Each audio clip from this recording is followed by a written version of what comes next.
नमस्कार फ्रेंड्स। आज हम RSM SSB द्वारा 2016 में जो लाइब्रेरियन का पेपर आयोजित किया गया था उसका अध्ययन करेंगे। तो शुरू करते हैं। क्वेश्चन नंबर 1 है, सूचना फिजिकल प्रौद्योगिकी से भी अधिक शक्तिशाली है और यह एक ऐसा आदर्श लिंक है जो कि समाज को एक साथ सूत्र में बांधे हुए है। इस कथन को निम्न में से किसने उद्धृत किया था? यह कथन है वो किसका है? तो आपके जो ऑप्शन है वो इस प्रकार है, doctor SR Ranganathan, WCB shares, William ई हलाल या E A नील मैगनन। तो राइट आंसर क्या होगा? ऑप्शन 3 है वो राइट होगा, विलियम ई हलाल का है। सूचना फिजिकल प्रौद्योगिकी से भी अधिक शक्तिशाली है और यह एक ऐसा आदर्श लिंक है जो कि समाज को एक साथ सूत्र में बांधे हुए है। यह कथन है वो विलियम ई हलाल का है। अगला क्वेश्चन है क्वेश्चन नंबर 2। रंगनाथन ने बनारस में आयोजित प्रथम अखिल भारतीय शैक्षिक सम्मेलन में एक मॉडल सार्वजनिक पुस्तकालय अधिनियम निम्न में से किस वर्ष प्रस्तुत किया था? तो किस वर्ष प्रस्तुत किया था? राइट आंसर क्या होगा? 1931, 1930, 1933 या 1937। तो ऑप्शन 2 राइट होगा, 1930 में। रंगनाथन द्वारा जो प्रथम अखिल भारतीय शैक्षिक सम्मेलन में एक सार्वजनिक मॉडल सार्वजनिक पुस्तकालय अधिनियम पारित किया गया था वो सबसे पहले 1930 में पारित किया गया था। अगला क्वेश्चन है, राजकीय हरीशचंद्र सार्वजनिक पुस्तकालय, राजकीय सुमेर सार्वजनिक मंडल पुस्तकालय, राजकीय सरस्वती मंडल पुस्तकालय और राजकीय महाराजा सार्वजनिक मंडल पुस्तकालय, ये जिस जिले में स्थित है उनके सही क्रम में उनको चुने। तो आपके जो ऑप्शन है वो नीचे दिए गए हैं, इनमें से राइट आंसर क्या होगा? तो राजकीय हरीशचंद्र सार्वजनिक पुस्तकालय जिला पुस्तकालय कहाँ पर है? तो ये झालावाड़ में है। कहाँ पर है? झालावाड़ में है। झालावाड़ है वो तीनों में दिया गया है। उसके बाद है राजकीय सुमेर सार्वजनिक मंडल पुस्तकालय, ये जोधपुर में है। कहाँ पर है? जोधपुर में। तो झालावाड़, जोधपुर और इसमें भी झालावाड़ और जोधपुर। अगला है राजकीय सरस्वती मंडल पुस्तकालय, ये उदयपुर में है। कहाँ पर है? उदयपुर में। तो ऑप्शन नंबर 3 राइट होगा। राजकीय सरस्वती मंडल पुस्तकालय उदयपुर में है और राजकीय महाराजा सार्वजनिक पुस्तकालय कहाँ पर है? तो ये जयपुर में है। ऑप्शन 3 राइट होगा। अगला क्वेश्चन है, देश की किस पंचवर्षीय योजना में विश्वविद्यालय अनुदान आयोग द्वारा शैक्षिक पुस्तकालयों में अपने अनुसंधान करने में व्यस्त वैज्ञानिक के समय को बचाने के लिए रिप्रोग्राफी सेवाएं प्रदान करने का प्रावधान किया गया था? तो रिप्रोग्राफी सेवाएं हैं वो कौन सी पंचवर्षीय योजना में शुरू की गई थी? तो आपके जो ऑप्शन है वो इस प्रकार है।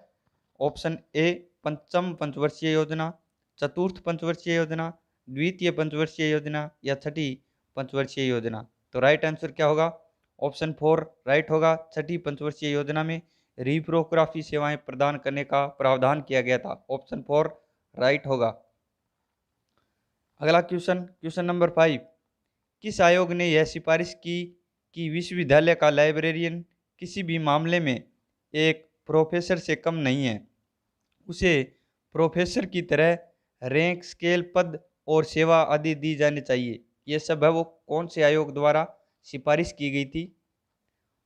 तो आपके जो ऑप्शन है वो इस प्रकार है, शेडलर आयोग 1917, हंटर आयोग 1882, माध्यमिक शिक्षा आयोग 1953 या विश्वविद्यालय अनुदान आयोग 1953। तो राइट आंसर क्या होगा? ऑप्शन डी या ऑप्शन 4 है वो राइट होगा। विश्वविद्यालय अनुदान आयोग 1953 द्वारा यह सिफारिश की गई थी कि विश्वविद्यालय का जो लाइब्रेरियन है वो किसी भी मामले में एक प्रोफेसर से कम नहीं है, उसे प्रोफेसर की तरह ही रैंक, स्केल, पद और सेवा प्रदान की जानी चाहिए। ऑप्शन 4 राइट होगा। अगला क्वेश्चन है, INB का अभिप्राय है। INB का क्या अभिप्राय है? Indian Nigerian biography, Indian national biography, Indian national bibliography या इंडियन नॉर्थन बिब्लियोग्राफी। तो राइट आंसर क्या होगा? INB Indian national bibliography, option C option 3 right होगा, इंडियन नेशनल बिब्लियोग्राफी। इसका प्रकाशन है वो 1958 में किया गया था। आईएनबी का प्रकाशन 1958 में किया गया था। इसका जो प्रारंभ में जो इसकी प्रकाशन की अवधि थी 1958 से लेकर 1963 तक इसके प्रकाशन की अवधि थी, वो थी त्रैमासिक। उसके बाद से ये मासिक प्रकाशन किया जाता है। इसका आईएनबी का जो मासिक प्रकाशन है 1963 के बाद से किया जाता है। और ये 14 भारतीय भाषाओं में प्रकाशन किया जाता है। इसका कितनी, तो 14 भारतीय भाषाओं में आईएनबी का जो प्रकाशन है वो किया जाता है। आईएनबी का जो कंप्यूटराइज्ड एडिशन है वो जून 2000 से प्रारंभ हुआ था। कब से, तो इसका जो कंप्यूटराइज्ड एडिशन है वो जून 2000 से प्रारंभ हुआ था। अगला क्वेश्चन है क्वेश्चन नंबर 7। 1900 में बगीचा पुस्तकालय यानी कि गार्डन लाइब्रेरी जो जयपुर में स्थित है किसके द्वारा स्थापित किया गया था? तो आपके जो ऑप्शन है वो इस प्रकार है, मिर्जा राजा राम सिंह, राय बहादुर ईशान, स्वाई जय सिंह या स्वाई प्रताप सिंह। तो राइट आंसर क्या होगा? ऑप्शन बी राइट होगा, राय बहादुर ईशान द्वारा जयपुर में गार्डन लाइब्रेरी या बगीचा पुस्तकालय की स्थापना 1900 में की गई थी। अगला क्वेश्चन क्वेश्चन नंबर 8। उस लाइब्रेरियन का नाम बताइए जो निःशुल्क रूप से पुस्तकों को एक दरवाजे से दूसरे दरवाजे तक दस्ती पुस्तक सेवा प्रदान करने के लिए प्रसिद्ध थे और इस कार्य के पुस्तकों का इंतजाम अपने निजी संसाधनों से हासिल करते थे। तो आपके जो ऑप्शन है वो इस प्रकार है, सर मिर्जा इस्माइल, राय बहादुर ईशान, मास्टर मोतीलाल संघवी या अजीत सिंह। तो राइट आंसर होगा कौन सा होगा? Option C, master Motilal Sanghvi अपने निजी संसाधनों से पुस्तकों का निःशुल्क एक दरवाजे से दूसरे दरवाजे तक दस्ती पुस्तक सेवा प्रदान करते थे। कौन? मास्टर मोतीलाल संघवी। अगला क्वेश्चन है क्वेश्चन नंबर 9। पुस्तकालय विज्ञान के 5वें पंचसूत्र के अनुसार पुस्तकालय एक वर्धनशील खालिस्तान है। पुस्तकालय क्या है? तो आपके जो ऑप्शन है वो इस प्रकार है, ऑर्गेनिज्म, जीव, ऑर्गेनाइजेशन, संगठन, इंस्टीट्यूशन, संस्था या सेंटर, केंद्र। तो क्या है? ऑप्शन ए राइट होगा, organism. Library is a organism. पुस्तकालय एक वर्धनशील जीव है। अगला क्वेश्चन है क्वेश्चन नंबर 10। भारतीय पुस्तकालय संघ आईएलए द्वारा जारी आईएलए बुलेटिन जिसका प्रकाशन journal of Indian library association के रूप में किया जाता है की आवृत्ति क्या है?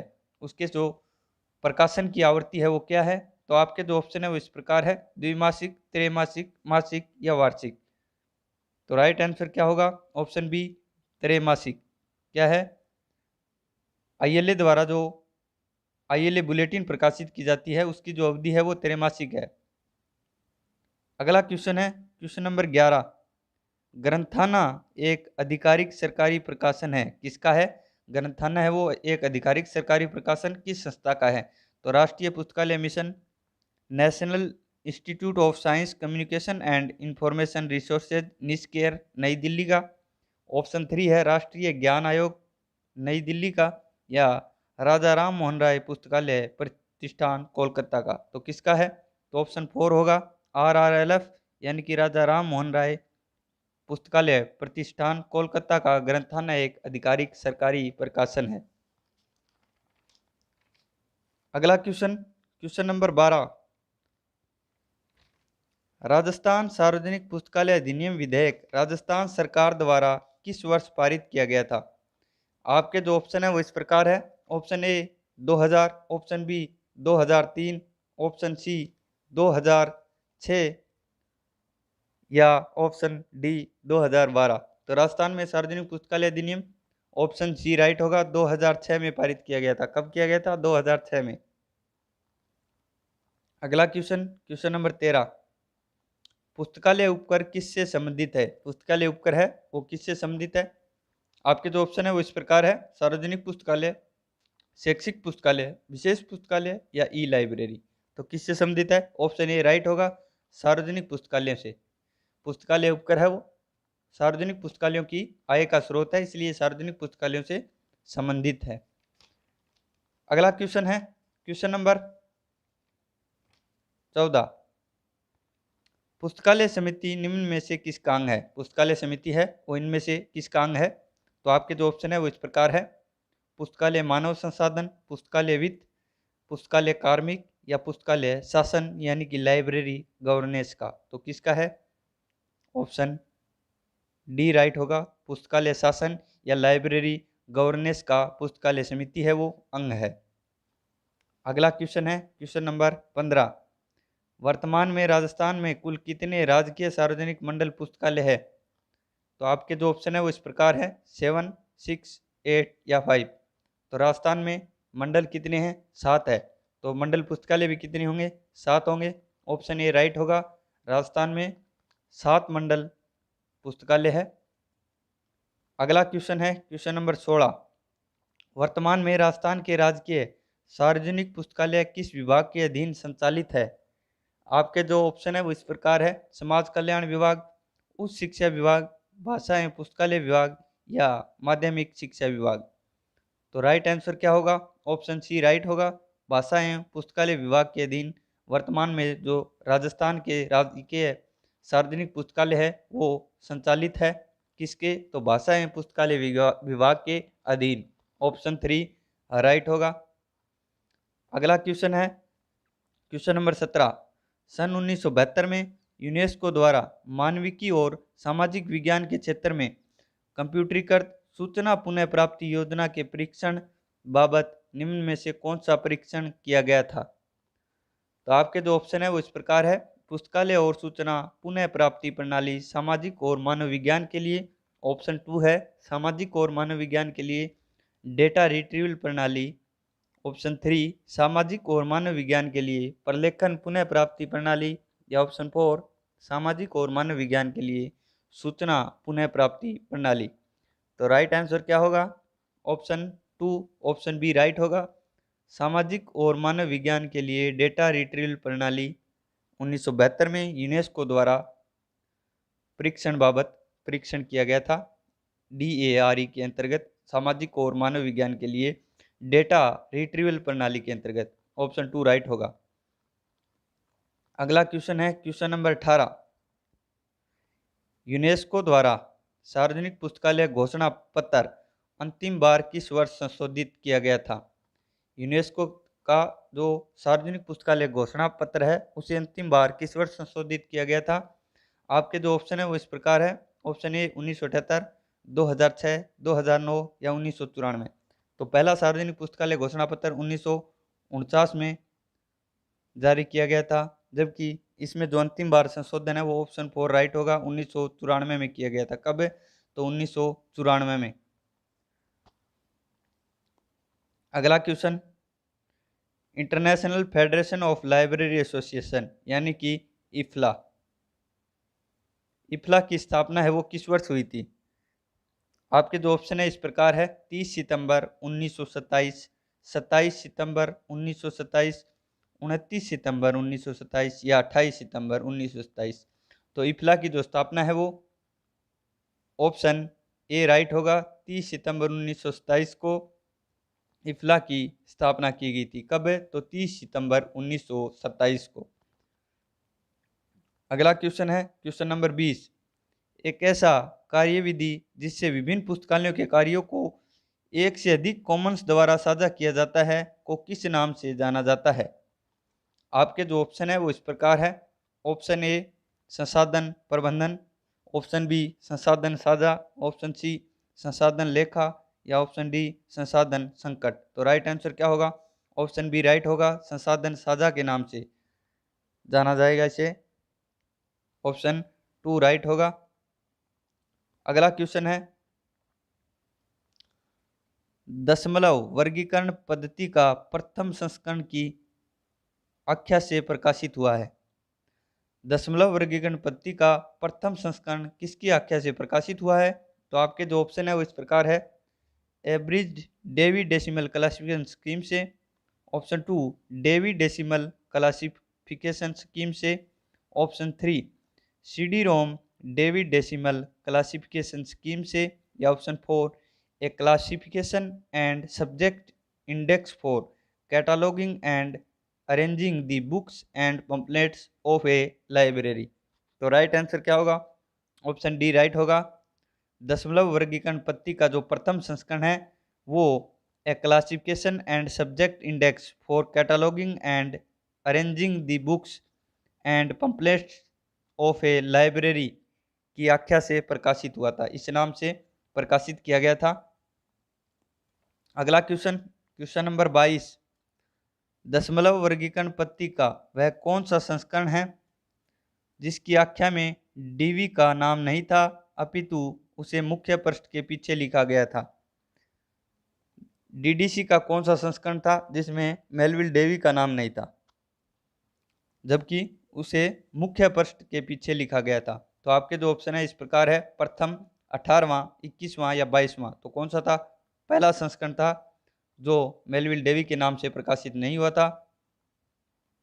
अगला क्वेश्चन है क्वेश्चन नंबर 23, दशमलव वर्गीकरण पद्धति के प्रथम संस्करण में कुल कितने पृष्ठ थे? तो आपके जो ऑप्शन है इस प्रकार है, 45, 46, 44 या 49। तो डीडीसी के प्रथम संस्करण में 44 पृष्ठ थे, ऑप्शन 3 राइट होगा।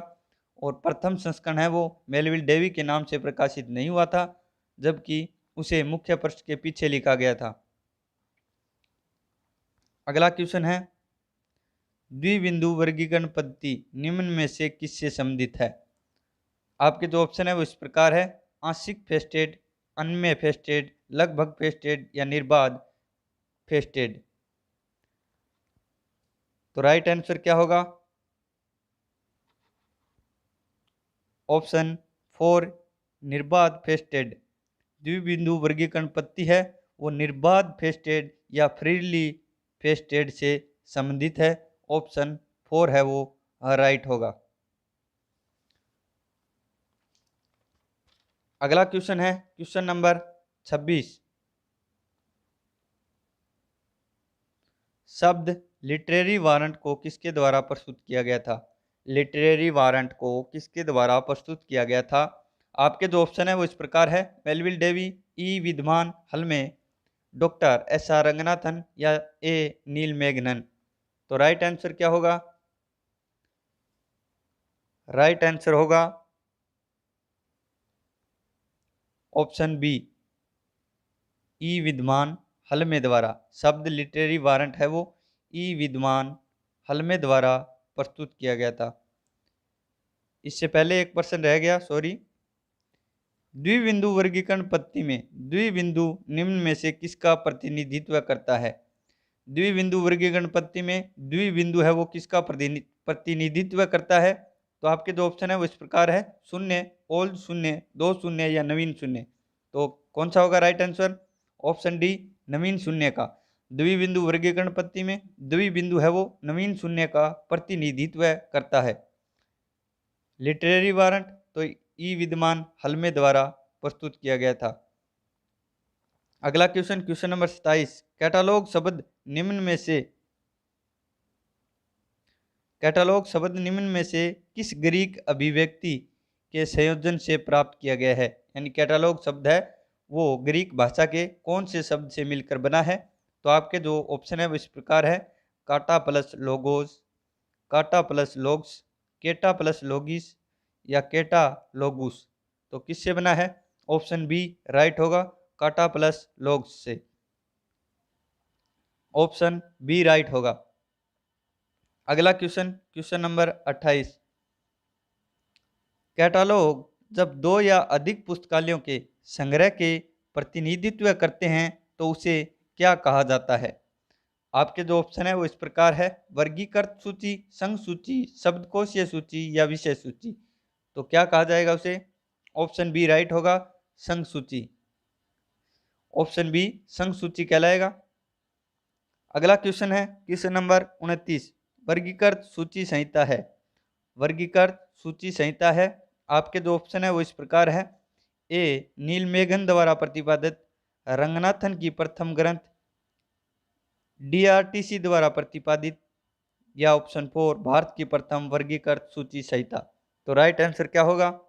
ऑप्शन 4 है वो राइट होगा। वर्गीकृत सूची संहिता भारत की प्रथम वर्गीकृत सूची संहिता है, ऑप्शन 4 राइट होगा। अगला क्वेश्चन है, रेमिफिकेशन का तात्पर्य है।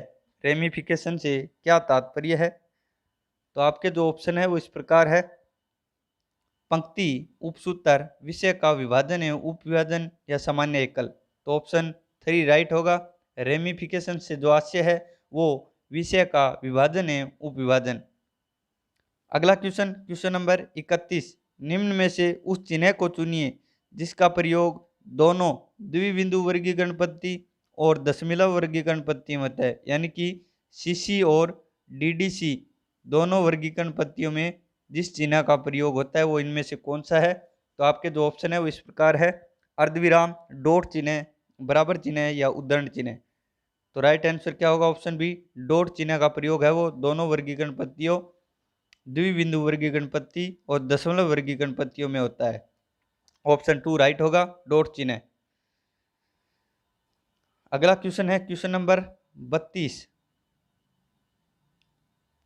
वर्गीकरण करने की गतिविधियां के 0 से 4 चरणों को कहते हैं। वर्गीकरण करने की गतिविधियों के 0 से 4 के जो चरण हैं उन्हें क्या कहते हैं? तो आपके जो ऑप्शन है वो इस प्रकार है, शाब्दिक धरातल, वैचारिक धरातल, आंकिक धरातल या इनमें से कोई नहीं। तो राइट आंसर क्या होगा? ऑप्शन 2 राइट होगा, वैचारिक धरातल कहलाएंगे वे, ऑप्शन 2। अगला क्वेश्चन है, एवरेज्ड दशमलव वर्गीकरण पद्धति के नवीनतम संस्करण को बताइए। संक्षिप्त संस्करण डीडीसी का नवीनतम कौन सा है? तो आपके जो ऑप्शन है वो इस प्रकार है, प्रथम संस्करण, 15वां संस्करण, तृतीय संस्करण या चतुर्थ संस्करण। तो ऑप्शन कौन सा होगा राइट? ऑप्शन बी राइट होगा, 15वां संस्करण। डीडीसी के अब तक 15 संक्षिप्त संस्करण है वो प्रकाशित हो चुके हैं। जो इसका नवीन संस्करण है संक्षिप्त वो 15वां होगा। अगला क्वेश्चन है क्वेश्चन नंबर 34, दशमलव वर्गीकरण पद्धति के नवीनतम संस्करण को बताइए। दशमलव वर्गीकरण पद्धति के नवीनतम संस्करण डीडीसी का जो अंतिम संस्करण कौन सा है? तो आपके जो ऑप्शन है वो इस प्रकार है, तीसरा, 7वां, 23वां या प्रथम। तो ऑप्शन 3 राइट होगा, 23वां संस्करण। 23वां संस्करण डीडीसी का नवीनतम या अंतिम संस्करण है। अगला क्वेश्चन है क्वेश्चन नंबर 35, दशमलव वर्गीकरण पद्धति के 20वें संस्करण की प्रमुख उपलब्धियां हैं। इसका 1993 में सीडी रोम जारी किया गया इलेक्ट्रॉनिक वर्जन जिसका नाम क्या था? डीडीसी का जो 1993 में सीडी रोम में इलेक्ट्रॉनिक वर्जन जारी किया गया था उसका नाम क्या था? आपके जो ऑप्शन है वो इस प्रकार है, online DV, virtual DV, electronic DV या कंप्यूटरीकृत डीवी। तो राइट आंसर क्या होगा? ऑप्शन सी राइट होगा, इलेक्ट्रॉनिक डीवी नाम से प्रकाशित किया गया था। अगला क्वेश्चन क्वेश्चन नंबर 36, दशमलव वर्गीकरण पद्धति के 21वें संस्करण में कुल कितने खंड थे? आपके जो ऑप्शन है वो इस प्रकार है, 5, 3, 4 या 2। तो डीडीसी के 21वें संस्करण में कुल कितने खंड थे? ऑप्शन 3 राइट होगा, 4 खंड थे। कितने? 4। अगला क्वेश्चन है, दशमलव वर्गीकरण पद्धति के 21वें संस्करण के इलेक्ट्रॉनिक वर्जन का नाम निम्न में से क्या था? तो आपके जो ऑप्शन है वो इस प्रकार है, DV4 डोस, DV4 एंड्रॉइड, DV4 iOS या DV4 विंडोज। तो राइट आंसर होगा ऑप्शन 4। दशमलव वर्गीकरण पद्धति का जो 21वां इलेक्ट्रॉनिक संस्करण है उसका नाम था DV4 विंडोज, जो 1996 में प्रकाशित किया गया था। कब है? तो 1996 में प्रकाशित हुआ था ये। अगला क्वेश्चन है क्वेश्चन नंबर 38, फिनिक्स अनुसूची निम्न में से किसका अंग है? आपके जो ऑप्शन है वो इस प्रकार है, दशमलव वर्गीकरण पद्धति यानी कि डीडीसी, द्विबिंदु वर्गीकरण पद्धति यानी कि सीसी। ऑप्शन 3 है सार्वभौमिक वर्गीकरण पद्धति यानी कि यूडीसी। ऑप्शन 4 है ग्रंथ सूची वर्गीकरण यानी कि बीसी। तो राइट आंसर क्या होगा? राइट आंसर क्या होगा? फिनिक्स अनुसूची किस में प्रयोग की जाती है या किसका अंग है? तो ऑप्शन ए राइट होगा, डीडीसी का, दशमलव वर्गीकरण पद्धति का। अगला question, question number 39, Anglo American cataloguing rules 2 AACR 2 के मुताबिक मुख्य प्रविष्टि बनाने के दौरान प्रत्येक क्षेत्र पहले क्षेत्र के अलावा की शुरुआत तथा नया अनुच्छेद शुरू होने से पूर्व निम्न में से किस चिन्ह संयोजन का प्रयोग करते हैं। तो आपके जो ऑप्शन है वो इस प्रकार है। ऑप्शन 1 पूर्ण विराम, ऑप्शन 2 पूर्ण विराम space dash space, option 3 dash या ऑप्शन 4 स्लैश। तो राइट आंसर क्या होगा? ऑप्शन बी राइट होगा, पूर्ण विराम स्पेस डैश स्पेस का प्रयोग किया जाएगा।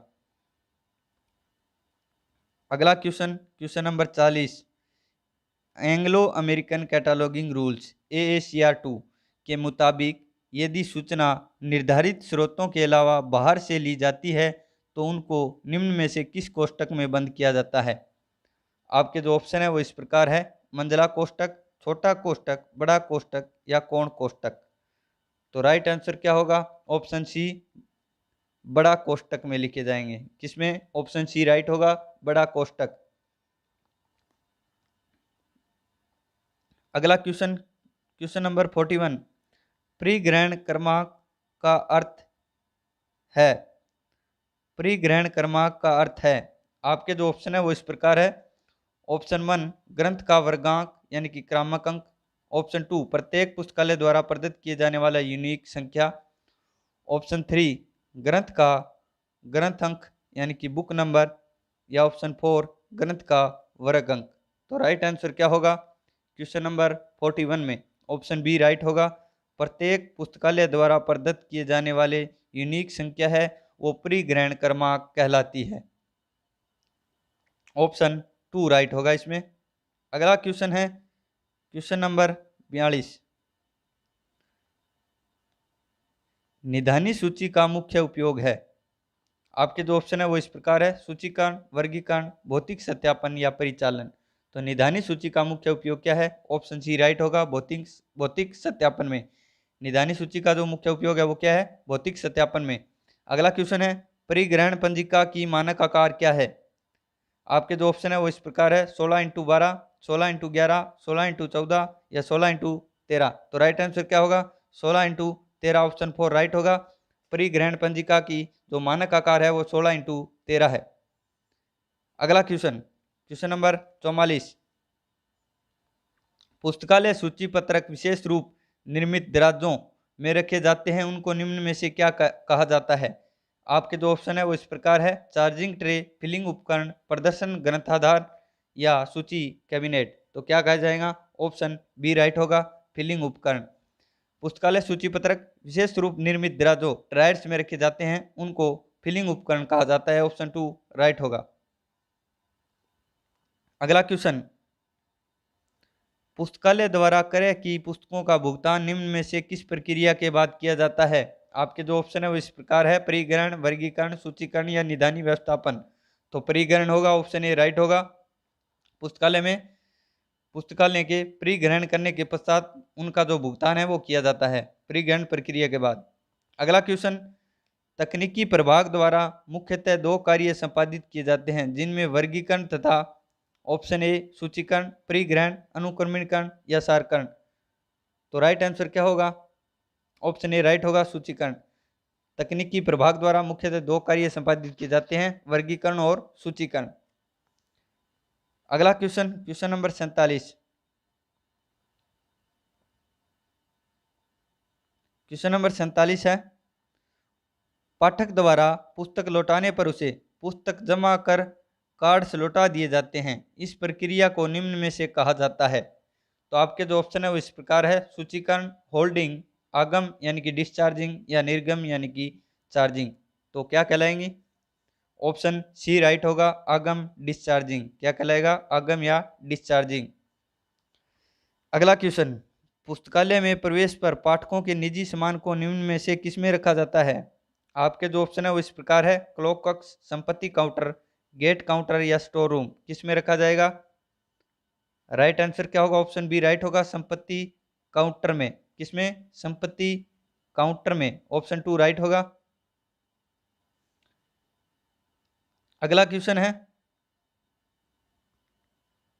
Question number 49। पाठकों द्वारा अलमारियों में किताबों को गलत निदानी में रख दिया जाता है, उसे पुनः उसी निदानी में रखने की प्रक्रिया को किस नाम से जाना जाता है? आपके जो ऑप्शन है वो इस प्रकार है: निदानी नियतन, भौतिक सत्यापन, निदानी परिशोधन या भंडार सत्यापन। तो क्या कहलाएगा? ऑप्शन 3 राइट होगा, निदानी परिशोधन। गलत निदानी में रखने के बाद उसे पुनः उसी निदानी में रखना निदानी परिशोधन कहलाएगा। ऑप्शन 3 राइट होगा। अगला क्वेश्चन, पुरानी, अनुपयोगी एवं शायद ही कभी इस्तेमाल नहीं की गई पुस्तकों के प्रत्याहरण की प्रक्रिया को कहा जाता है। तो क्या कहलाएगी वो? राइट आंसर क्या होगा? ऑप्शन सी राइट होगा, छंटनी यानी कि वीडिंग। क्या कहलाएगी? पुरानी, अनुपयोगी एवं शायद ही कभी इस्तेमाल नहीं की पुस्तकों के प्रत्याहरण की जो प्रक्रिया है वो छंटनी यानी कि वीडिंग कहलाएगी। अगला क्वेश्चन, क्वेश्चन नंबर 51।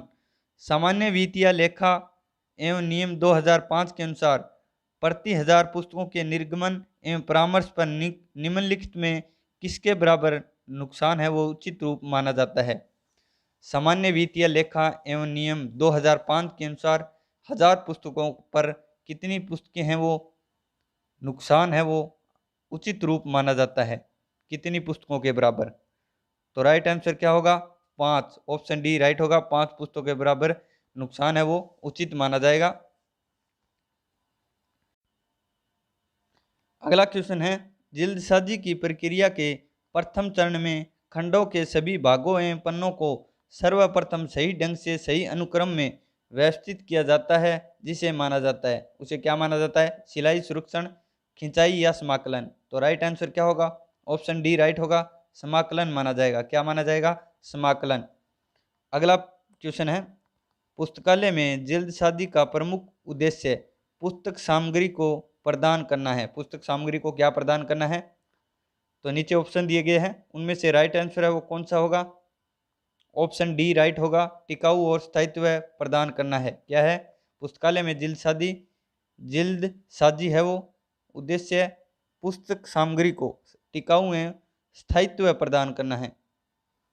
अगला क्वेश्चन, परिग्रहण पंजिका में पुस्तकों की प्रविष्टि निम्न में से किसके अनुसार होती है? परिग्रहण पंजिका में पुस्तकों की जो प्रविष्टि है वो किसके अनुसार होती है? नीचे ऑप्शन दिए गए हैं, इनमें से राइट आंसर कौन सा होगा? तो ऑप्शन डी राइट होगा, पुस्तकालय में प्राप्त होने की तिथि। ऑप्शन डी राइट होगा, पुस्तकालय में प्राप्त होने की तिथि। अगला क्वेश्चन, किस संगठन द्वारा पत्रिकाओं की रिकॉर्ड को रखने के लिए कार्डेक्स प्रणाली विकसित की गई?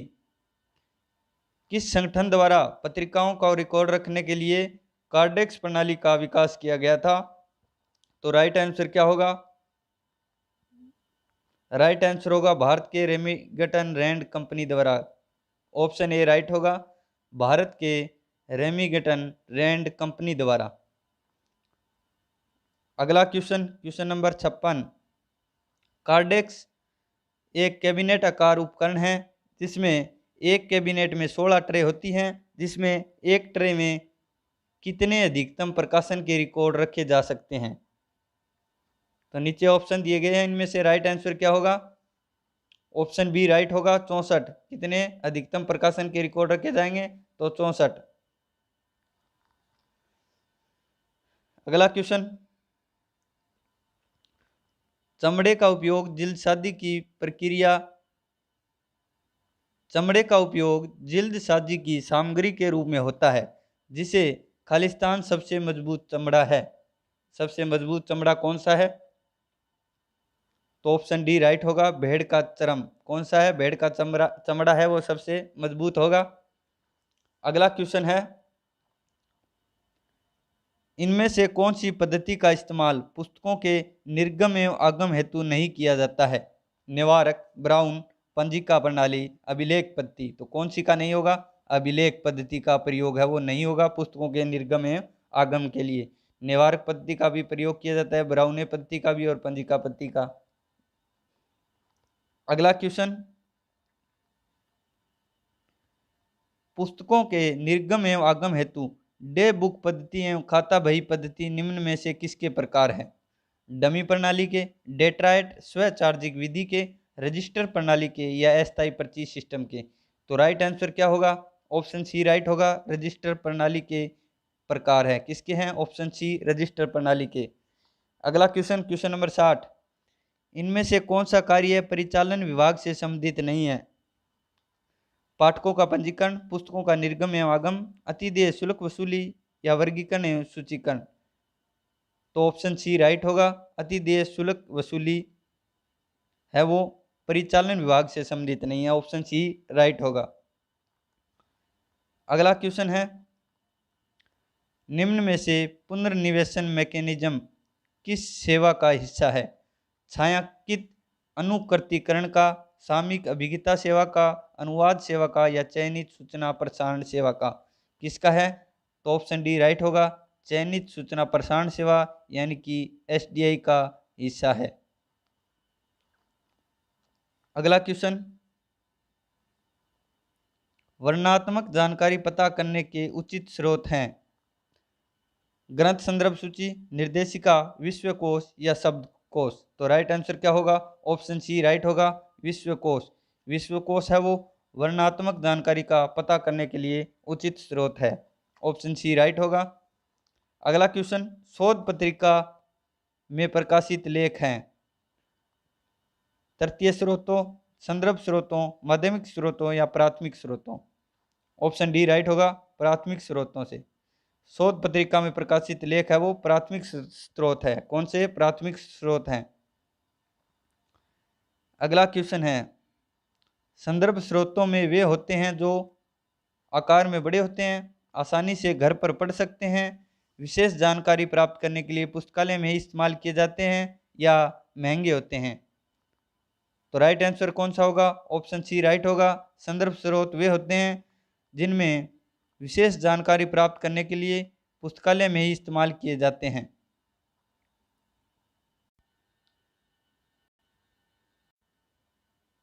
अगला क्वेश्चन है, व्यापार ग्रंथ संदर्भ सूची है। व्यापार ग्रंथ संदर्भ सूची एक है, लेखक ग्रंथ संदर्भ सूची की सूची, विशेष ग्रंथ संदर्भ सूची की सूची, प्रकाशक द्वारा संकलित की गई प्रिंट में या बिक्री के लिए संकलित पुस्तकों की सूची या व्यापार पुस्तकालय की पुस्तकों की सूची? तो राइट आंसर क्या होगा? ऑप्शन सी राइट होगा, व्यापार ग्रंथ सूची है वो प्रकाशक द्वारा संकलित की गई प्रिंट या बिक्री के लिए संकलित पुस्तकों की सूची है। अगला क्वेश्चन, कवर टू कवर अनुवाद है। कवर टू कवर अनुवाद है चयनित सूचना प्रसार सेवा, सामयिक अभिज्ञता सेवा, सेवाओं की मांग या अग्रिम सेवाएं? तो क्या है? ऑप्शन बी राइट होगा, सामयिक अभिज्ञता सेवा। कवर टू कवर अनुवाद एक प्रकार की सीएस केस यानी कि सामयिक अभिज्ञता सेवा है। अगला क्वेश्चन, सारकण सेवा प्रदान करती है। सारकण सेवा कौन प्रदान करती है? लेख का सार, लेख का संपूर्ण वाग्मय विवरण, लेख का सार के साथ साथ संपूर्ण वाग्मय विवरण या पूरे ग्रंथ सूची स्रोत? तो राइट आंसर क्या होगा? ऑप्शन सी राइट होगा, सारकण सेवा है वो लेख का सार के साथ साथ संपूर्ण वाग्मय विवरण प्रदान करती है। अगला क्वेश्चन, क्वेश्चन नंबर 68, भारतीय राष्ट्रीय संदर्भ ग्रंथ सूची यानी कि आईएनबी में पहली बार प्रकाशित हुई थी। भारतीय राष्ट्रीय ग्रंथ सूची है वो पहली बार किस वर्ष प्रकाशित हुई थी? तो ये 1958 में प्रकाशित की गई थी। 1958 में। राइट आंसर क्या होगा? 1958 होगा। इनमें 1958 नहीं दिए गए हैं तो 1957 भी इसका राइट आंसर हो सकता है। 1958 न होने के कारण इसका जो राइट आंसर है वो क्या होगा? 1957। अगला क्वेश्चन है, इंडेक्स इंडियाना एक है भारतीय भाषा सामयिक साहित्य की अनुक्रमणिका, विदेशी भाषा सामयिक साहित्य की अनुक्रमणिका, क्षेत्रीय भाषा सामयिक साहित्य की अनुक्रमणिका या इनमें से कोई नहीं? तो राइट आंसर क्या होगा? ऑप्शन ए राइट होगा, इंडेक्स इंडियाना है वो भारतीय भाषा सामयिक साहित्य की अनुक्रमणिका है। अगला क्वेश्चन, भारतीय राष्ट्रीय संदर्भ ग्रंथ सूची यानी कि आईएनबी के खंडों की कंप्यूटरीकृत पीढ़ी की शुरुआत कब से हुई थी? 2000 से, 2009 से, 2013 से या 2003 से? तो कब से हुई थी? ऑप्शन ए राइट होगा 2000 से। आईएनबी की खंडों की जो कंप्यूटरीकृत पीढ़ी की शुरुआत है वो हुई थी कब से? तो ऑप्शन ए राइट होगा 2000 से। अगला क्वेश्चन, भारतीय राष्ट्रीय संदर्भ ग्रंथ सूची आईएनबी में मराठी भाषा के साहित्य के लिए किस चिन्ह का इस्तेमाल किया जाएगा? आपके जो ऑप्शन है वो इस प्रकार है, M A, M, M A R, M T I. तो क्या होगा right answer? Option C right होगा, एम ए आर का। ऑप्शन सी राइट होगा, एम ए आर का प्रयोग किया जाएगा। अगला क्वेश्चन, क्वेश्चन नंबर 72, निम्नलिखित संदर्भ स्रोतों में से एक खास जगह की जानकारी के बारे में पता करने के लिए किस तरह का इस्तेमाल करना चाहिए? निम्न संदर्भ स्रोतों में से एक खास जगह की जानकारी के बारे में पता करने के लिए किसका इस्तेमाल करना चाहिए?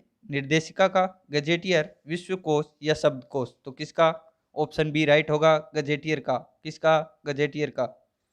अगला क्वेश्चन, निम्नलिखित संदर्भ स्रोतों में से जयपुर के ऐतिहासिक स्मारकों की जानकारी के बारे में पता करने के लिए किसका इस्तेमाल करना चाहिए? एटलस, गजेटियर, गाइड बुक या ग्लोब? तो किसका? गाइड बुक का। ऑप्शन 3 राइट होगा, गाइड बुक का प्रयोग करेंगे। अगला क्वेश्चन,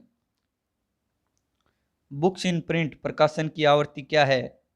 मासिक, साप्ताहिक, वार्षिक या त्रैमासिक? तो क्या है? ऑप्शन सी राइट होगा, वार्षिक। अगला क्वेश्चन, निम्न में से कौन से द्वितीयक स्रोत नहीं है? विश्वकोश, शोध प्रबंध, संग्रह या पाठ्य पुस्तक? तो कौन से नहीं है? ऑप्शन बी राइट होगा, शोध प्रबंध है वो द्वितीयक स्रोत नहीं है, ये प्राथमिक स्रोत है। अगला क्वेश्चन, क्वेश्चन नंबर 76, क्या संदर्भ सेवा के दो प्रकार होते हैं? छायांकित अनुकृतीकरण एवं अनुवाद सेवा, अनुक्रमणिका एवं सार सेवा, प्रस्तुत संदर्भ सेवा एवं व्यापक संदर्भ सेवा या सामयिक अभिज्ञता सेवा एवं चयनित सूचना प्रसारण सेवा? तो राइट आंसर क्या होगा? ऑप्शन सी राइट होगा। संदर्भ सेवा के दो प्रकार है, वो है प्रस्तुत संदर्भ सेवा एवं व्यापक संदर्भ सेवा। प्रस्तुत संदर्भ सेवा में जानकारी तत्काल प्रदान की जाती है, जबकि व्यापक क्षेत्र संदर्भ सेवा में जानकारी प्रदान करने में टाइम लगता है। अगला क्वेश्चन, यदि कोई नर्सिंग महाविद्यालय का पता पूछता है तो निम्न में से किस संदर्भ सेवा के अंतर्गत आएगी? प्रस्तुत संदर्भ सेवा, व्यापक संदर्भ सेवा, सामयिक अभिज्ञता सेवा या चयनित सूचना प्रसारण सेवा? तो किसके अंतर्गत आएगी? नर्सिंग महाविद्यालय का पता पूछेगा तो तत्काल संदर्भ सेवा। किसके? तत्काल, प्रस्तुत संदर्भ सेवा या तत्काल संदर्भ सेवा के अंतर्गत आएगा। अगला क्वेश्चन है, किसी फाइल को कंप्यूटर से स्थायी रूप से हटाने के लिए कौन से विकल्प दबाना होगा? Shift plus delete, control plus delete, Alt plus delete या शिफ्ट प्लस कंट्रोल? तो किसका? Option A shift plus delete का उपयोग किया जाएगा किसी फाइल को कंप्यूटर से स्थायी रूप से हमेशा के लिए हटाने के लिए, शिफ्ट प्लस डिलीट की का। अगला क्वेश्चन, हाल ही में नष्ट की गई या डिलीट की गई फाइलें हैं वो कहाँ संग्रहित की जाती हैं? तो ये रिसाइकल बिन में। कहाँ संग्रहित होगी? ये रिसाइकल बिन में संग्रहित की जाएगी। अगला क्वेश्चन है, बग क्या है? बग क्या है? तो बग कंप्यूटर प्रोग्राम में त्रुटि है। ऑप्शन सी राइट होगा, कंप्यूटर प्रोग्राम में जो त्रुटि है वो बग कहलाती है। अगला क्वेश्चन है, निम्न में से कौन सी प्रोग्रामिंग भाषा नहीं है? फोर्ट्रॉन, बेसिक, कोबोल या आस्की? तो आस्की को भाषा नहीं है, ये एक प्रकार का कोड है। अगला क्वेश्चन, सीडीएस आईएसआईएस में सीडी अक्षरों का प्रयोग किसके लिए किया जाता है? कंप्यूटरीकृत प्रलेखन, संगन डिस्क, पुष्टि डिस्क, कॉम्पैक्ट डिस्क? तो ऑप्शन ए राइट होगा, सीडी का जो अर्थ है कंप्यूटराइज्ड डॉक्यूमेंटेशन यानी कि कंप्यूटरीकृत प्रलेखन। अगला क्वेश्चन, निम्न में से कौन सा नेटवर्क प्रोटोकॉल नहीं है? एचटीटीपी, एसएमटीपी, टीसीपी/आईपी या Z49.50? तो राइट आंसर क्या होगा? Z49.50 है वो एक प्रकार का प्रोटोकॉल नहीं है। अगला क्वेश्चन, निम्न में से कौन सा वेब 2.0 का उपकरण नहीं है? Facebook, blog, RSS feed, UGC Infonet. तो कौन सा नहीं होगा? यूजीसी इन्फोनेट है वो वेब 2.0 का उपकरण नहीं है। ऑप्शन 4 राइट होगा।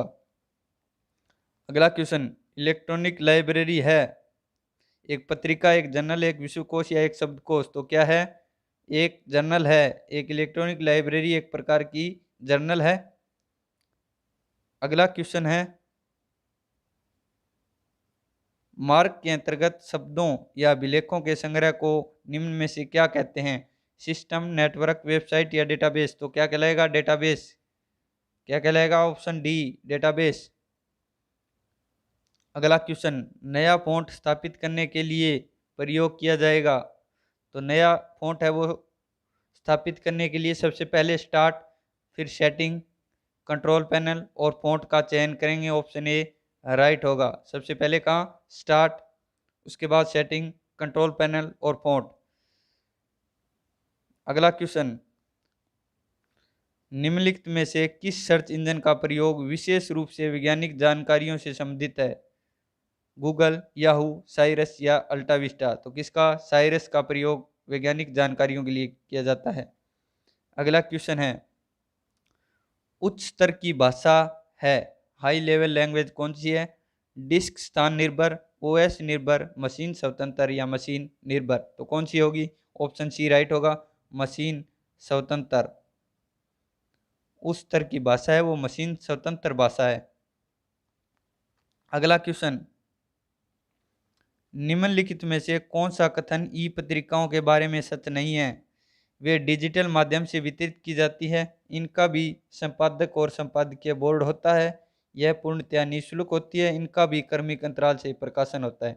तो राइट आंसर कौन सा होगा? ऑप्शन 3, ये पूर्णतया निःशुल्क होती हैं। ये ई पत्रिकाओं के बारे में जो कथन है वो सत्य नहीं है, ये गलत है। ये पूर्णतया निःशुल्क है वो नहीं होती। अगला क्वेश्चन, निम्न में से कौन सा ओपन सोर्स सॉफ्टवेयर नहीं है? डीस्पेस, ग्रीनस्टोन, विंडो या लाइनक्स। तो कौन सा नहीं है? ऑप्शन सी विंडो है वो ओपन सोर्स सॉफ्टवेयर नहीं है। इसके अलावा डीस्पेस, ग्रीनस्टोन और जो लाइनक्स है वो सभी ओपन सोर्स प्रकार के सॉफ्टवेयर हैं। अगला क्वेश्चन, ई प्रिंट क्या है? ई प्रिंट है वो क्या है? एक सूची, एक पत्रिका, एक रिपोजिटरी या एक हार्डवेयर। तो क्या है? एक प्रकार की एक रिपोजिटरी है। ऑप्शन 3 राइट होगा। अगला क्वेश्चन, ई शोध सिंधु, ई शोध सिंधु क्या है? ई शोध सिंधु है वो क्या है? तो आपके जो ऑप्शन है वो इस प्रकार है, उच्च शिक्षा इलेक्ट्रॉनिक संसाधनों के लिए कंसोर्टियम, प्राथमिक शिक्षा संसाधनों के लिए कंसोर्टियम, माध्यमिक शिक्षा इलेक्ट्रॉनिक संसाधनों के लिए कंसोर्टियम या प्रारंभिक शिक्षा इलेक्ट्रॉनिक संसाधनों के लिए कंसोर्टियम। तो ई शोध सिंधु है वो ऑप्शन ए राइट होगा, उच्च शिक्षा इलेक्ट्रॉनिक संसाधनों के लिए एक प्रकार का कंसोर्टियम है।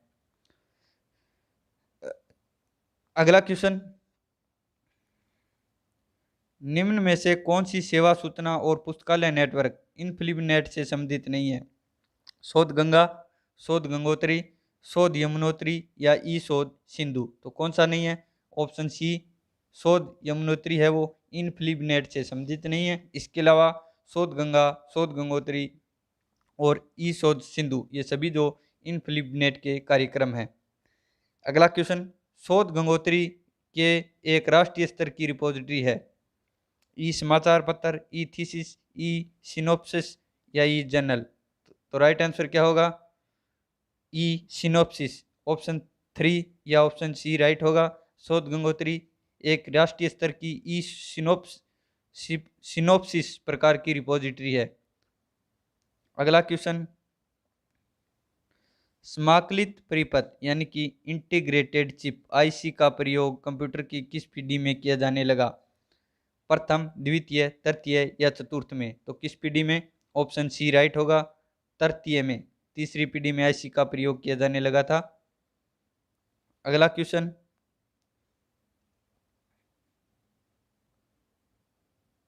कंप्यूटर प्रोग्रामिंग में इस्तेमाल की जाने वाली 3 प्रकार की बुनियादी भाषाएं कौन सी है? जीरो, लो या high, COBOL, basic and prologue, फोर्टेन, PL एवं स्नोबल, या मशीन असेंबली और हाई लेवल। कौन सी लैंग्वेज है? तो ऑप्शन डी राइट होगा। कंप्यूटर प्रोग्रामिंग में जो भाषाएं प्रयोग की जाती हैं वो है मशीनी, असेंबली और हाई लेवल लैंग्वेज। अगला क्वेश्चन है, निम्न में से किंडल ई बुक रीडिंग डिवाइस किस कंपनी का उत्पाद है? अमेजोन, सोनी, इन्फीबीम या एप्पल। तो किसका ये? अमेजोन का है। ऑप्शन ए राइट होगा, अमेजोन। अगला क्वेश्चन, कौन सा प्रारूप ई बुक रीडर द्वारा प्रयुक्त नहीं किया जाता है? बीआरएफ, ईपब, पीडीएफ या आरटीएफ। कौन सा? तो ऑप्शन ए राइट होगा, बीआरएफ। बीआरएफ प्रकार का जो प्रारूप है वो ई बुक रीडर द्वारा प्रयुक्त नहीं किया जाता। अगला क्वेश्चन है, इनमें से एक एमएस डॉस बूट डिस्क की एक आवश्यक फाइल है। कौन सी एक इनमें से एमएस डॉस बूट डिस्क की एक आवश्यक फाइल है? tree.com, start.com, command.com या where.com। तो कौन सी होगी? ऑप्शन सी command.com है वो एमएस डॉस बूट डिस्क की एक आवश्यक फाइल है। ऑप्शन सी राइट होगा। अगला क्वेश्चन है, प्रबंध कोश नामक पुस्तक का लेखक कौन है? तो ये है राजशेखर। ऑप्शन ए राइट होगा। प्रबंध कोश के लेखक कौन है? तो राजशेखर। अगला क्वेश्चन, बागोर एवं तिलवाड़ा नामक स्थान मुख्यतः निम्न में से संबंधित थे। तो किससे थे? तो मध्य पाषाण काल से। ऑप्शन ए राइट होगा। किससे संबंधित थे? मध्य पाषाण काल से। अगला क्वेश्चन है, निम्न में से आमेर के किस शासक ने सर्वप्रथम मुगलों के साथ संधि की थी?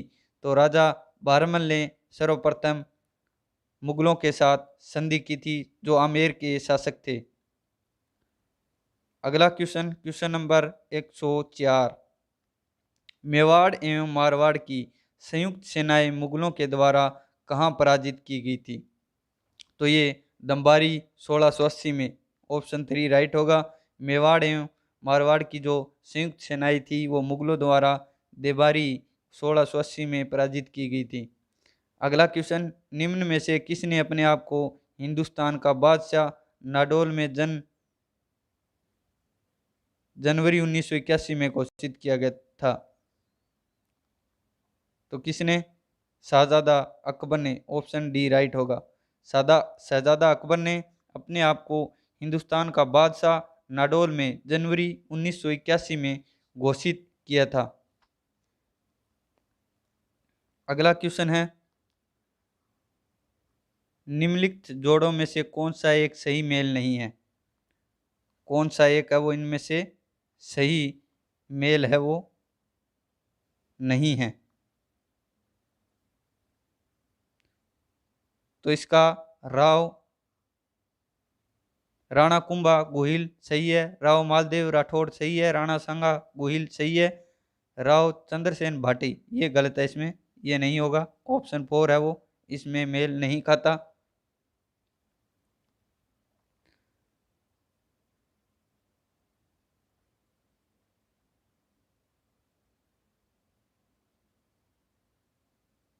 अगला क्वेश्चन है क्वेश्चन नंबर 107। यहाँ पर कुछ युद्धों की सूची दी गई है जो मध्यकालीन भारत में लड़े गए थे। देवराई, धर्मत, सामूगढ़, समेल। तो उनको काला समय के अनुसार व्यवस्थित करना है। तो सबसे पहले जो युद्ध लड़ा गया था वो था सामेल का युद्ध, उसके बाद धर्मत का, और उसके बाद राव मालदेव यानी कि सामूगढ़, और उसके बाद देवराई का युद्ध लड़ा गया था। तो 4-2-3-1 ऑप्शन 3 राइट होगा। अगला क्वेश्चन है, ढोला मारूरी बात किसके द्वारा लिखी गई थी? कौन सा है? ढोला मारूरी बात किसके द्वारा लिखी गई थी? तो ऑप्शन बी राइट होगा, खुशाल चंद्र द्वारा। किसके द्वारा? खुशाल चंद्र द्वारा। अगला क्वेश्चन, सन 1177 में सामंत सीमा के द्वारा किसके हाथों पराजित होने के बाद डूंगरपुर राज्य की स्थापना की गई थी? तो विजयपाल के हाथों में। सन 1177 में सामत सिन्हा के द्वारा विजयपाल के हाथों पराजित होने के बाद डूंगरपुर राज्य की स्थापना की गई थी। अगला क्वेश्चन, गणगौर का त्योहार किस महीने में मनाया जाता है? गणगौर का त्योहार तो ये चैत्र महीने में मनाया जाता है। किसमें? चैत्र होगा, चैत्र महीने में, जो इसमें ऑप्शन में ही नहीं दिया गया है। चैत्र माह में गणगौर का त्योहार है वो मनाया जाता है। अगला क्वेश्चन है, कवि सूर्यमल मिश्र ने अपनी पुस्तक वीर सतसई किस भाषा में लिखी थी? तो वीर सतसई है वो किस भाषा में लिखी थी? तो डिंगल में। ऑप्शन ए राइट होगा, डिंगल में। अगला क्वेश्चन है, अतारकीन का दरवाजा कहाँ पर स्थित है? अतारकीन का दरवाजा नागौर में। कहाँ पर है? नागौर में। अगला क्वेश्चन, किलों के निम्नलिखित जोड़ों में से किसे तारागढ़ किलों के नाम से जाना जाता है?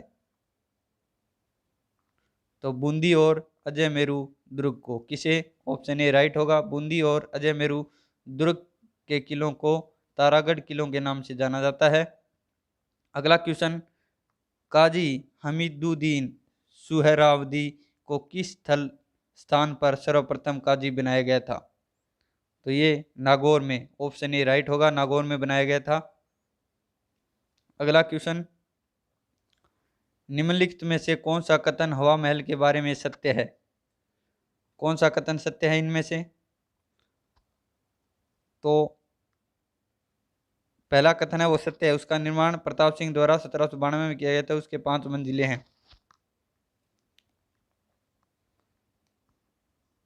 अगला क्वेश्चन है, 84 खंभों की छतरी के बारे में निम्नलिखित कथनों में से कौन सा कथन असत्य है?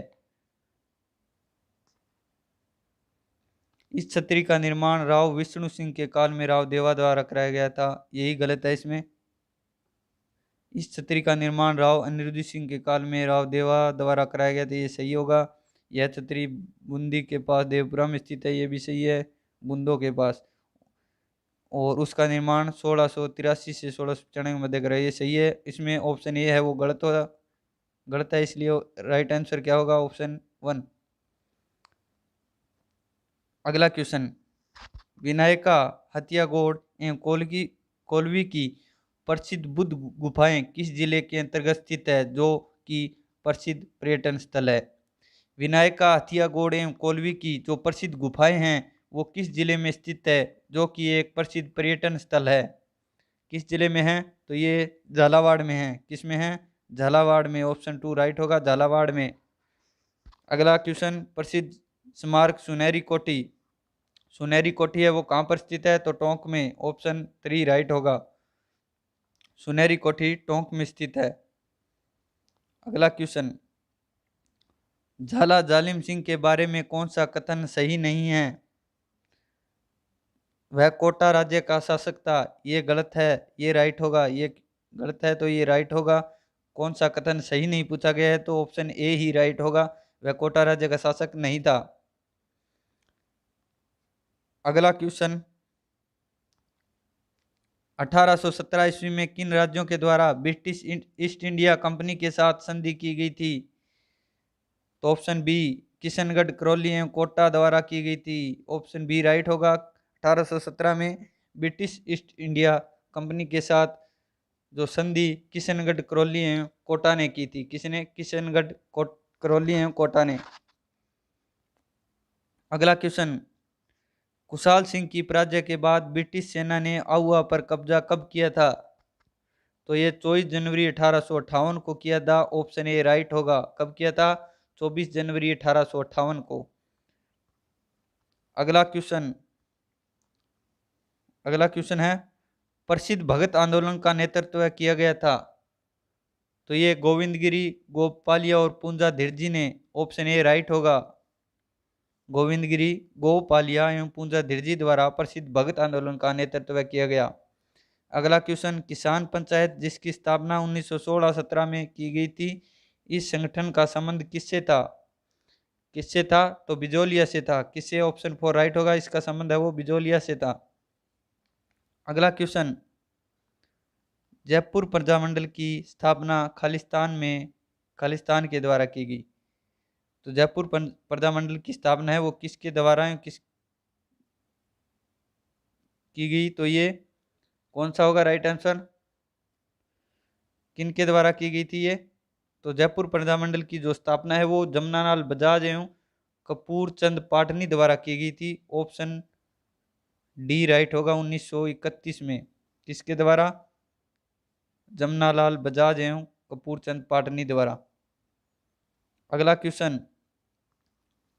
विलय पत्र पर हस्ताक्षर करते समय किसने कहा था कि मैं अपने डेथ वारंट पर हस्ताक्षर कर रहा हूं, किसने कहा था, तो ऑप्शन द बांसवाड़ा के महारावल चंद्रवीर सिंह ने कहा था विलय पत्र पर हस्ताक्षर करते समय बांसवाड़ा के महारावल चंद्रवीर सिंह ने कहा था कि मैं अपने डेथ वारंट पर हस्ताक्षर है वो कर रहा हूं।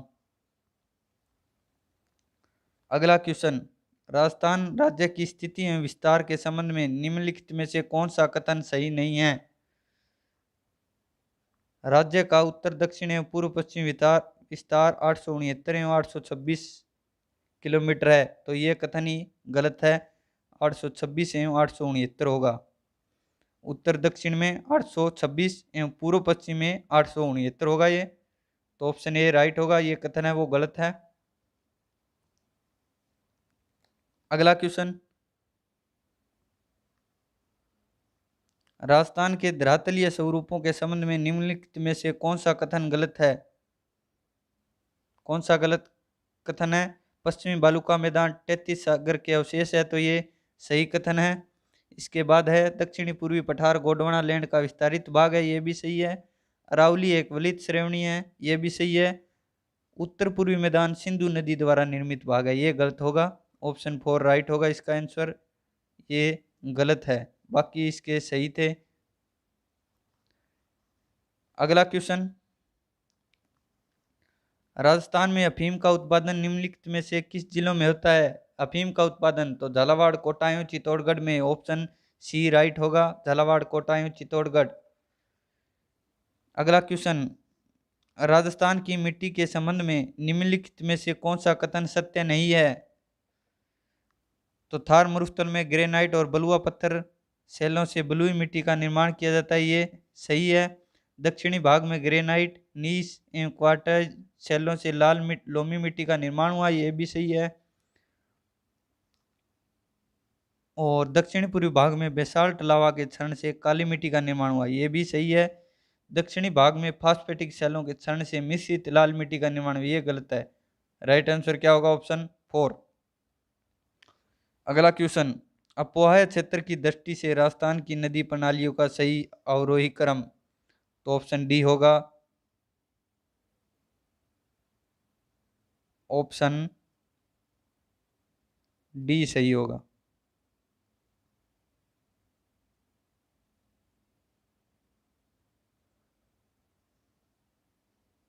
बनास लूणी, ये बनास होगा यहाँ पर, ये गलत ऑप्शन है। इसमें सबसे पहले आएगा बनास, कौन सा आएगा इसमें सबसे पहले, बनास, उसके बाद लूणी, उसके बाद चंबल एवं उसके बाद होगा माही, ये राइट आंसर होगा इसका। अगला क्वेश्चन है, राजस्थान के कुल क्षेत्रफल का कितने प्रतिशत भाग है वो थार मरुस्थल के अंतर्गत आता है, तो कितना प्रतिशत, ऑप्शन बी 61% भाग है वो थार मरुस्थल के अंतर्गत आता है। अगला क्वेश्चन, सांबर झील में निम्नलिखित में से किस नदी द्वारा प्रतिवर्ष सर्वाधिक लवण की मात्रा लाकर जमा की जाती है, तो मेडा नदी द्वारा, किसके द्वारा, मेडा नदी द्वारा, ऑप्शन 3 राइट होगा। अगला क्वेश्चन, राजस्थान के सर्वाधिक क्षेत्र पर निम्नलिखित में से कौन सी मिट्टी पाई जाती है, तो सर्वाधिक क्षेत्र पर एरिडीसोल्स एवं एंटीसोल्स, ऑप्शन बी राइट होगा। अगला क्वेश्चन, 23.5 डिग्री उत्तरी अक्षांश तथा 70 डिग्री पूर्वी देशांतर रेखाएं राजस्थान के निम्नलिखित में से क्रमशः किन जिलों से होकर गुजरती है, तो ये 23.5 डिग्री बांसवाड़ा से और 70 डिग्री जैसलमेर से, तो बांसवाड़ा एवं जैसलमेर से। अगला क्वेश्चन, राजस्थान के वे जिले जिनकी राजनीतिक सीमा भारत के किसी अंतर्राज्यीय या अंतर्राष्ट्रीय सीमा से नहीं लगती है, तो वे जिले कौन कौन से हैं? तो वे हैं, ऑप्शन सी राइट होगा, बूंदी, दौसा, राजसमंद और पल्ली और जोधपुर। अगला क्वेश्चन, कथन दिए गए इसमें, कथन ये है, अरावली के पूर्वी ढालों पर पश्चिमी ढालों की अपेक्षा वनस्पति अधिक सघन तथा ऊंचाई तक विद्यमान है। कारण दिया गया है, अरावली के पूर्वी ढाल अधिक मानसूनी वर्षा प्राप्त करते हैं तथा पश्चिमी ढालों की अपेक्षा तीक्ष्ण ढाल युक्त है। तो इनमें से राइट कूट कौन सा होगा? तो इनमें ए और आर दोनों सही है, कथन और कारण है वो दोनों सही है, और आर है वो ए की पूर्ण व्याख्या करता है। ऑप्शन 2 राइट होगा। अगला क्वेश्चन, रामसर सम्मेलन ईरान द्वारा चिन्हित राजस्थान में अंतर्राष्ट्रीय महत्व के वन्य जीव आर्द्रभूमि पारिस्थितिक स्थलों के नाम बताइए। तो कौन कौन से थे? ये था सांबर झील, केवलादेव घना अभ्यारण्य। ऑप्शन 3 राइट होगा, सांबर झील और केवलादेव घना। अगला क्वेश्चन, क्षेत्रफल की दृष्टि से राजस्थान का सबसे बड़ा कृषि जलवायु खंड कौन सा है? तो ये है शुष्क पश्चिमी मैदानी खंड। कौन सा होगा? शुष्क पश्चिमी मैदानी खंड। ऑप्शन 2 राइट होगा। अगला क्वेश्चन,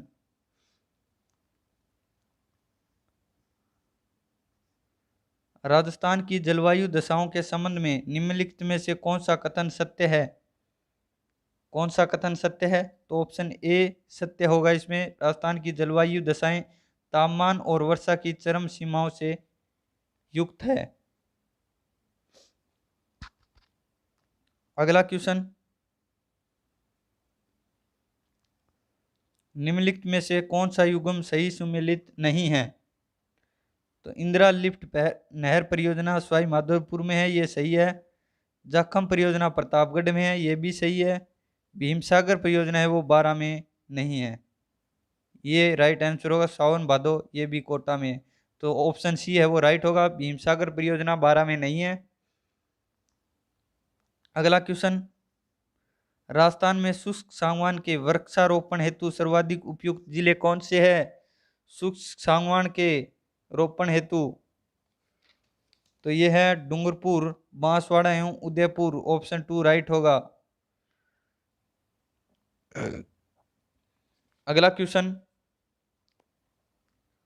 राजस्थान में निम्नलिखित में से किस प्रकार की वनस्पति नहीं पाई जाती है? तो उष्णकटिबंधीय सदाहरित। कौन सी नहीं पाई जाती राजस्थान में वनस्पति? उष्णकटिबंधीय सदाहरित वनस्पति है वो राजस्थान में नहीं पाई जाती। अगला क्वेश्चन, राजस्थान में लिग्नाइट कोयला उत्पादन के प्रमुख क्षेत्र स्थित है। कौन कौन से है? तो बरसिंगसर, कपूरडी और मेड़ता। ऑप्शन 3 राइट होगा। बरसिंगसर, कपूरडी और मेड़ता राजस्थान में लिग्नाइट कोयला उत्पादन के प्रमुख क्षेत्र है। अगला क्वेश्चन, राजस्थान में प्रथम योजना काल से अब तक कृषि फलों के क्षेत्रफल में घटित निम्नलिखित में से कौन सा परिवर्तन असत्य है? खाद्यान्नों के अंतर्गत क्षेत्रफल लगभग 14% बढ़ गया, यही असत्य है कथन है। ऑप्शन ए राइट होगा। अगला क्वेश्चन, वर्ष 2007 की पशु गणना के अनुसार राजस्थान में पशुओं की संख्या कितनी है? तो 2007 की पशु जनगणना के अनुसार 566 लाख पशुओं की संख्या है। कितनी? 566 लाख। ऑप्शन डी राइट होगा। अगला क्वेश्चन, वर्तमान में राजस्थान में जल की कौन सी समस्या विकराल रूप धारण करती जा रही है? तो ऑप्शन ए राइट होगा, अंध एवं धूसर क्षेत्रों की बढ़ती हुई संख्या। अगला क्वेश्चन,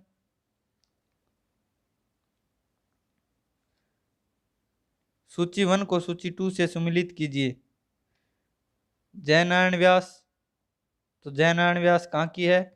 जयनारायण व्यास होगी जोधपुर और जैसलमेर की। उसके बाद है चौधरी कुंभाराम, तो हनुमानगढ़ और चूरू की। इसके बाद पन्नालाल बारूपाल, ये बीकानेर और नागौर जिले में। इसके बाद है डॉक्टर करणी सिंह, तो ये जोधपुर और बीकानेर में। तो इसका राइट जो कूट होगा वो होगा CDAB। कौन सा होगा? CDABC 3 राइट होगा। ऑप्शन सी है वो राइट होगा। इसके जो राइट कूट है वो हो गए CDAB। अगला क्वेश्चन, राजस्थान का वह राष्ट्रीय राजमार्ग जो स्वर्णिम चतुर्भुज परियोजना और पूर्व पश्चिम कॉरिडोर दोनों का हिस्सा है, कौन सा है ये? तो ये है राष्ट्रीय राजमार्ग 76। ऑप्शन 2 राइट होगा, राष्ट्रीय राजमार्ग 76। अगला क्वेश्चन, राजस्थान के 13 नदी बेसिनों में कुल स्थायी जल की संभाव्यता कितनी है? कितनी है? ऑप्शन सी राइट होगा, 15.86 मिलियन एकड़ फुट। अगला और अंतिम क्वेश्चन, सूची 1 को सूची 2 से सुमेलित करना है। तो सबसे पहले एक में खनिज दिए गए हैं और इधर इनके खनन क्षेत्र हैं। तो सीसा दस्ता, तो रामपुरा आगुचा इसका खनन क्षेत्र होगा। आगे है तांबा, तांबा चांदमारी। उसके बाद बेरेलियम बांदेर सिंदरी, बेरेलियम बांदेर सिंदरी।